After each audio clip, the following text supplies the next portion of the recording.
At just 6 years old, a boy in rural Kentucky looked up at his mother and said, "I died in Vietnam."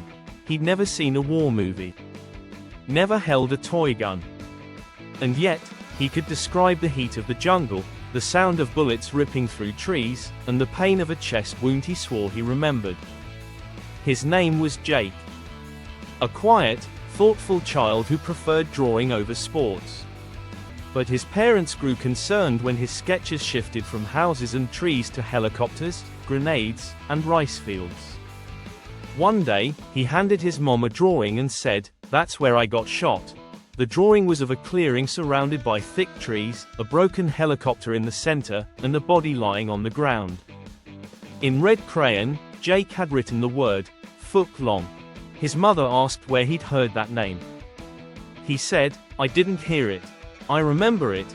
Jake began speaking in military terms. He referred to himself as Private Turner, said he was stationed in Charlie territory, and described the noise of the birds, which his parents later realized meant helicopters.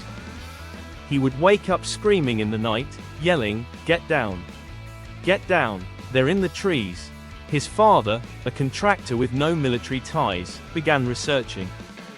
He found that Phuoc Long was a real province in South Vietnam, the site of intense battles in the early 1970s. One operation involved the downing of several American helicopters near jungle clearings, just like the ones Jake described. But it wasn't just the images. Jake started to remember feelings, anxiety when walking past trees, flinching when helicopters flew overhead. He said that firecrackers made his heart stop, and once ran from the sound of a motorcycle backfiring, screaming, "They're shooting." Jake's parents tried to shield him from war imagery, but the memories poured out on their own. He would tell his teacher about jungle patrols, about keeping low in muddy trenches, about hunger and mosquitoes the size of birds. He described, in his own childlike words, what it felt like to lose friends. "I had a buddy named Mick. He always made jokes, even in the helicopter. He was scared. I was too." Then the explosion came. Jake said that after Mick was hit, he tried to drag him out, but there was too much blood. He was breathing weird. Then he wasn't. His teacher called a meeting with his parents, alarmed. But when they explained the situation, she listened, wide-eyed, and said quietly, "He knows too much." They started documenting everything, his drawings, his words, his dreams. They contacted a university that studied children's past life memories.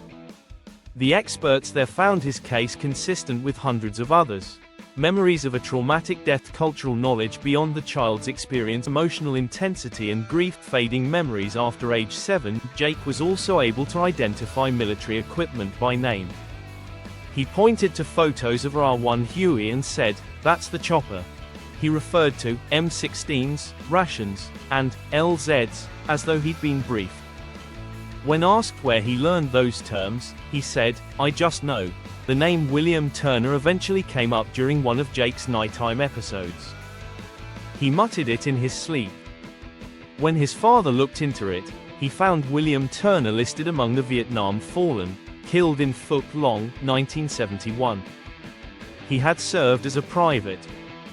His body had been recovered near a helicopter crash site during a rescue mission. The most eerie part: Jake's middle name was William, a name his parents chose simply because it sounded strong. Jake began drawing the same hill over and over, a steep incline, trees, a winding trail, and the remains of a downed chopper. During a regression session arranged by a local therapist trained in trauma work, Jake described the hill in detail. He even drew the patch on his uniform, a triangle with a lightning bolt. That insignia belonged to the 25th Infantry Division, known as Tropic Lightning. Jake said, "They told us to hold until the birds came back, but they never made it." He talked about sitting in silence, listening to the radio, waiting for help. He remembered hunger, mud, fear, and then, the end. "I was trying to move him, Mick. Then I felt a sting. I saw red. Then I was floating. I didn't know where I was. By this point, the family kept a full journal of his memories. They submitted the case for further study. A researcher later confirmed the hill Jake described existed just outside Phuoc Long City, a location where several helicopter missions had gone wrong. As Jake approached his 7th birthday, the dreams became less frequent. He no longer drew helicopters or spoke of Charlie.